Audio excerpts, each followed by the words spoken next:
காக்கும் கரை விநாயகருக்கு சரணம், பூண்டி மகானுக்கு அரோகரா.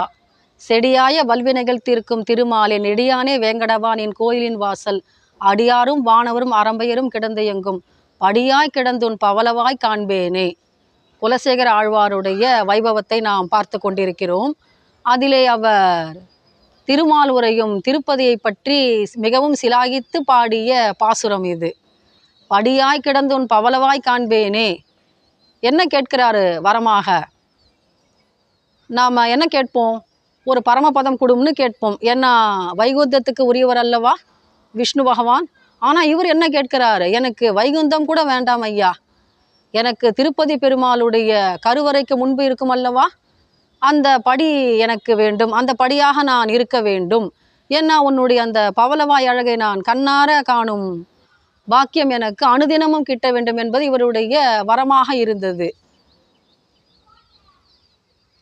சேரமான் இவர். ஏன்னா சேர நாட்டில் பிறந்தவர். திடவரதருக்கு மாசி மாதம் புனர்பூச நட்சத்திரத்திலே திரு அவதாரம் செய்தவர்.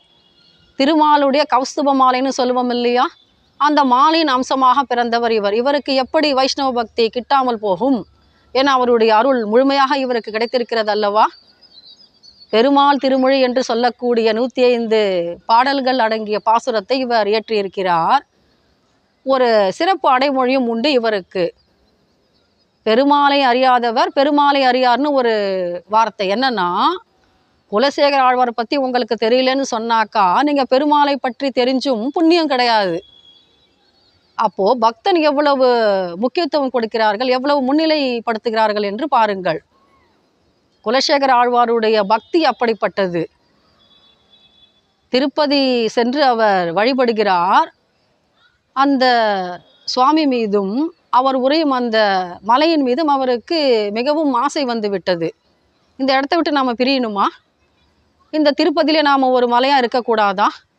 இந்த குளத்தில் இருக்கக்கூடிய மீனா பிறக்கக்கூடாதா? நான் இல்லை ஒரு கொக்கா பிறக்கக்கூடாதா? ஒரு மரமாக நான் பிறக்கக்கூடாதா? ஏன்னா ஒரு மரமாக இருந்தால் அவரையே பார்த்துக்கிட்டு இருக்கலாம் இல்லையா அந்த ஸ்தலத்திலேயே. இப்படிலாம் வேண்டாராம். எப்படிப்பட்ட ஒரு கற்பனை திறம் இருக்க வேண்டும், எத்தகைய ஒரு ஆழமான அன்பு இருக்க வேண்டும் அவருடைய பக்தியிலே. தில்லை சித்திரக்கூடம் சொல்லிட்டு இவர் 10 பாடல்கள் அடங்கிய பாசுரங்களை எழுதியிருக்கிறார். அதில் என்ன சிறப்பு? தம்மை அவர் தசரத மகாராஜாவாக நினைத்து கொள்கிறார். ராமரை மிகவும் ஆழமாக அன்பு செலுத்துகிறார். எப்படி? சிறு வயது பிள்ளையாம் ராமன் அவனுடைய அழகை கண்ணார காண வேண்டுமாம். எப்படி? நடை அழகை. தசரத மகாராஜா கூப்பிடுகிறாராம் தம்முடைய பிள்ளையான ராமனை, ராகவா இங்கே வா அப்படின்னு. அப்போ ராமர் தளிர்நடை போட்டு நடந்து வருகிறார். அப்போ முன்னழகை பார்க்கிறாராம். எவ்வளவு அழகு இந்த குழந்தை, பார்த்து விட்டோம் அல்லவா. இப்போ பின்னழகை பார்க்க வேண்டும். சரி, நீ போய் சென்று விளையாடு உன்னுடைய நண்பர்களோடு அப்படின்னு சொல்கிறாராம். அப்போது பின்னழகை பார்க்கிறாராம். இப்படி பாடுகிறார் குலசேகர ஆழ்வார். தம்மை தசரத மகாராஜாவாக கற்பனையாக நினைத்து கொண்டு. நமக்கு 10 பாசுரங்கள் கிடைத்ததல்லவா. மண்ணு புகழ் கௌசலிதன் மணிவயிறு வாய்த்தவனேன்னு பாடுறாரு இல்லையா. இந்த பாசுரங்கள் மிகவும் சிறப்பு வாய்ந்தவை. வைணவ சம்பிரதாயத்திலே ஒரு நிகழ்வு உண்டு. என்னன்னா, பெண்களுக்கு குழந்தை வர வேண்டுமென்றால் இந்த பாசுரத்தை பாராயணம் செய்வார்கள் தொடர்ந்து. இது எத்தனை அருமை! நமக்காக விட்டு சென்ற சொத்து அல்லவா இந்த பாடல்கள். எவ்வளவு அழகான ஒரு வரிகள். மண்ணு புகழ் கௌசலைதன் மணிவயிறு வாய்த்தவனே. ராமருடைய அம்மாவை புகழ்ந்து பாடுகிறார். கௌசலையோட வயிறு எத்தனை புண்ணியம் செய்திருக்க வேண்டும் உன்னை மகனாக பெற்றெடுக்க. இப்படி பாடுறாரு. எத்தகைய தாய் உள்ளம் இருக்க வேண்டும் குலசேகர ஆழ்வாருக்கு. தம்மை கௌசல்யாவாகவும் நினைத்து கொள்கிறார், தசரத மகாராஜாவாகவும் நினைத்து கொள்கிறார். எப்படிலாம் பக்தியில் அவர் மேம்பட்டு இருக்காரு. அப்படி அவர் ரசிக்கிறார் தன்னுடைய பெருமானை. இத்தகைய ரசனை உள்ளம் அவருடையது. குலசேகரனுக்கு சமஸ்கிருதமும் தெரியும். அதிலேயும் அவர் பெருமாளை பற்றி பாடியிருக்கிறார். முகுந்த மாலை என்னும் தலைப்பில் அங்கேயும் அவர் தம்முடைய கைவண்ணத்தை காட்டியிருக்கிறார். இன்னொரு சிறப்பு இவருக்கு. ஆழ்வார்களிலே பெரியாழ்வாருக்கு ஒரு தனித்துவம் உண்டு. ஏன்னா தம்முடைய ஒரே பெண்ணை அவர் திருமாலுக்கு கல்யாணம் செய்து கொடுத்தார். அந்த வகையிலே அவருக்கு மாமன் உறவு உண்டு. இவருக்கும் அந்த ஒரு சிறப்பு உண்டு. குலசேகர ஆழ்வாருக்கும் தம்முடைய ஒரே பெண்ணான இறையை ஸ்ரீரங்கத்து பெருமானுக்கு அவர் விவாகம் செய்து கொடுக்கிறாராம். மாதவன் மாமன் என்றுதான் குலசேகர ஆழ்வாரை சிறப்பித்து கொண்டாடுகிறது வைணவ உலகம். எத்தகைய ஒரு பெரிய ஒரு வரப்பிரசாதம் இவருக்கு வாய்த்திருக்கிறது.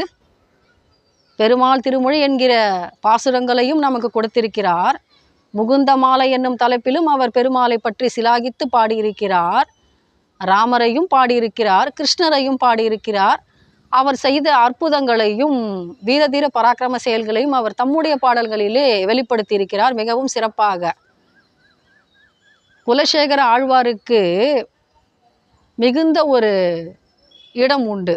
ஏன்னா பெருமாளை அறியாதவர் பெருமானை அறியார் அப்படின்னு சொல்லுவாங்க. ஏன்னா நீங்கள் குலசேகர ஆழ்வாரை தெரியாதுன்னு சொன்னீங்கன்னா நீங்கள் பெருமாளை பற்றி தெரிந்து கொண்டும் புண்ணியம் இல்லை, விஷ்ணுவோட பக்தர்கள்னு சொல்லிக்க முடியாது.